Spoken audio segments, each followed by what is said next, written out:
You have to understand that this thing is worth it.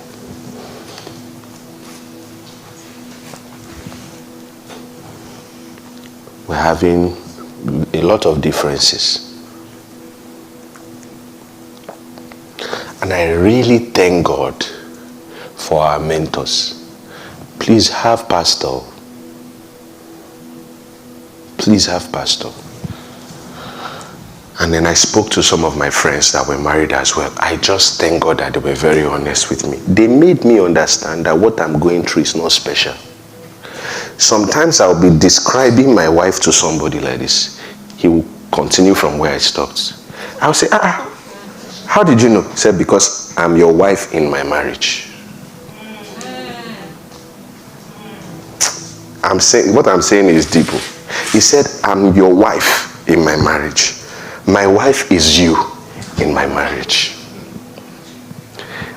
So for the first time, I was hearing my wife's thought process, not from her. That's why she's behaving like this. So that's why I do what I do. I say, hey, you are not good, though. But it made me understand, and I tried that thing. I spoke with Francis Ashade. He's in our church. Because he's in my church doesn't mean I can't learn from him. I called him. We have been married. What's going on? He explained, Pastor, this is it. This person, what's going on? Friend in Canada, what's going on? Then I went to my spiritual pastors. That now made everything clear. I said, okay, the grass is not greener on the other side. We have worked to an extent. If I leave this one now, I want to start the process again. Okay, let me be working. Changed everything. Don't let somebody lie to you. You see, in fact, it's proven research that people that put their marriage on social media and form happy couple, they always break it because they put unnecessary pressure. Sometimes I'm looking at some people, the way they say, this vacation that people went to, are you enjoying it? Because before you set stage light camera, before you put all the scenery, I said, you are not enjoying the moments. And some people, that is the impression they have about marriage. That is the impression they have about good relationship. TikTok. Please don't laugh. I need you to understand this. Don't compare your relationship, your marriage with another person. Because you understand that you only put your best online. So what makes you think that person is putting their normal? Don't put unnecessary pressure on something. See, God has given you this gift. Guard that thing and show people. There are people you listen to advice from. There are people. Someone that has divorced 3 people should not advise you. Especially if their advice is not creative. It's telling you to leave. They want you to join them.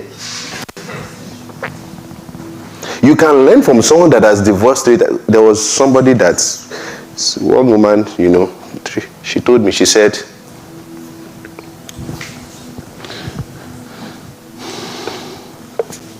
when I divorced my first husband, he was not good. When I divorced my second husband, he was not good. When I divorced my third husband, it's not good. She said one day, and some people are honest with themselves. She said one day I sat down and I thought about it. Let me even go and check my first husband. I divorced him.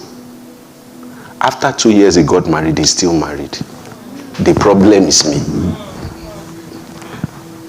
If you enter one room, something is smelling. You enter the second room, something is smelling. They thought you are the one.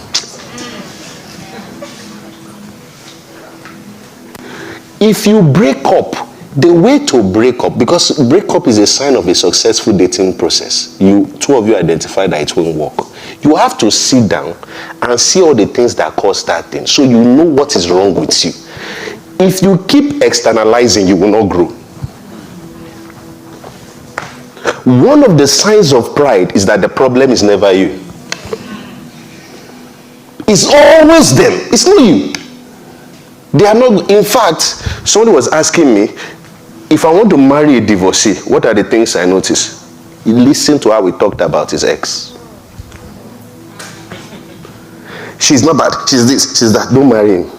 He has not. You see, people that have gone through the fire understand that I'm projecting something. Paul went to God and said, I besought the Lord 3 times that he would take away this thorn from my flesh. God said, I'm not taking it away. My grace is sufficient for you. There is something in you that needs to come out. You notice a particular, I'll give another story. I think I've shared that story here before. A woman was married for so many years, and then her husband died. But all through that marriage, they were just struggling. That's why happy marriage is not longevity. Just struggling. So she said one day, she told the husband, said, this is what we will do. Don't let us fight again. Every year, you will write a list of what you want and give it to me. I'll work on that for that year. Your expectations. She said that man wrote, expectations, and every year at the end of the year they will look at it. She never met up. She was always, she never met up. So after a while the man died. She now married another man. So one particular day she was looking at her old stuff and she saw one of the lists that man wrote for her that she didn't meet up with. She said she brought out that list and looked at it and compared with this her current husband and realized that everything that she couldn't meet up with that old husband, she was doing effortlessly for this new husband. So she thought to herself, what's the difference between this man and that man? She said, love empowers me. What did she say? Love is an empowerment to do. If somebody is not doing what you want, what are you giving them to work with? Do you get my point? Yeah, if somebody is not, that old man will say, you're not enough. But in the real sense, another man is making her enough. So it's not her, it's you.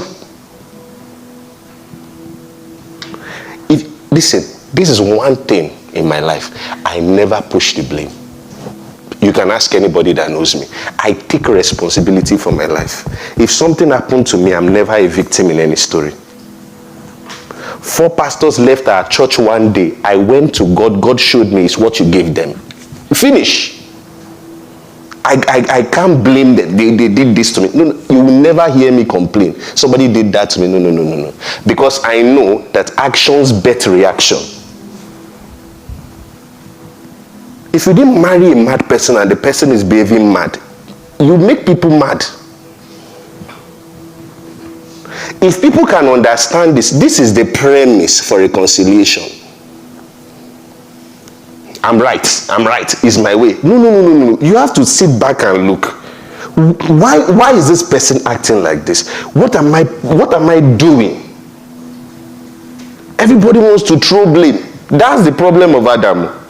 What happened is the woman you gave me. You say, what are you talking about? Didn't I put you there to teach her?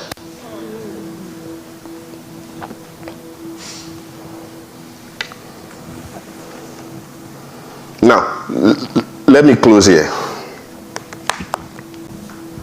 How many people have read Proverbs 31? You've read it. Raise your hand, please. Hi. If you notice, it's mostly women. But that thing was not written to women. Are you aware? That, look at it. Proverbs 31 verse 2. If you have not read this thing as a man, you are not ready for marriage. If you have not read it and you don't understand it, you are not ready. Let's read it. Proverbs 31 verse 2. What, my son, and what, son of my womb? Then he now starts to talk. Look at the last verse. So the Proverbs 31 woman is a prescription on the kind of woman you should marry. I just helped you on how to pick. Look at the last verse. Give her the fruit of your hands and let her own works praise her in the gates. So he's talking to a man. So Proverbs 31 woman is the wisdom given to a man on how to pick a woman. Do you get that? You're welcome, sir. Now, for women, so I've showed you how to pick a woman. Go and study that thing. Go and study that thing. Please, I am begging you. I feel like kneeling down. Attraction is important, but it's not everything. No. Please, I want to talk the language you understand. Big bomb will put you in trouble. I want to talk the way you will get it. If somebody is wicked to you and is not giving you peace, they will not be fine. All that beauty you are looking at, it will not be there. Bad character destroys beauty. Curve, shape. Don't be distracted. Oh.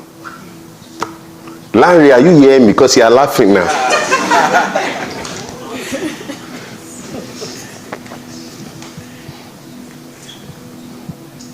All these girls on Instagram, they will go to gym. Isaiah 53. I'm not ready for anybody to drag me in Jesus' name. Isaiah 53 verse 5. Please, I'm saying this. Don't miss it. Don't miss it. If you can't pick for yourself, think about your children. This person I'm picking, that's the person that's my child. Father, mother. Some people, fine body.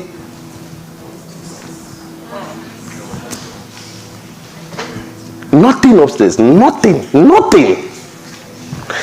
You know, so you talk to somebody like, I are fine like this.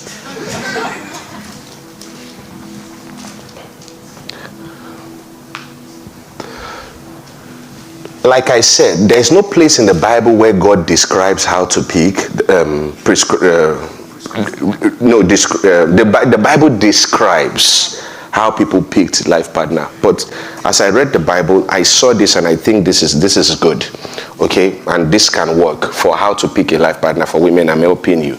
Okay, so extra offering. Let's read. I'm kidding. Let's read. 1 to go. He was wounded for our transgression. Who is this person? Jesus. So when God wanted to look for a wife for his church, he gave Jesus. So that means Jesus is a good husband. So if we look at the life of Jesus, we can have prescriptions of a good husband. So men, this is how you ought to be. Women, this is what you are looking for. He was wounded for our transgressions. He was bruised for iniquity. If you are the husband, you take the blame. It's your family. Do you understand? You take the transgressions. You don't say, my wife. That's the thing of Adam. You take the blame. You are responsible for that family. He was wounded for our transgression. He was bruised for our iniquities. The chastisement of our peace was upon him. Let's read. 1 to go. So there are things you would have gone through as a man that is painful, that will be healing. As a man, you don't run away from bad experiences. You want to, that escapist mindset. Thank you for watching. I believe you have learned. Please do us a favor by clicking on the subscription button so that you get notified whenever we publish deep spiritual content just like this one you have just watched. And also, try in your best capacity to implement all that you have just heard. That you be doer of the word and not just a hearer of the words.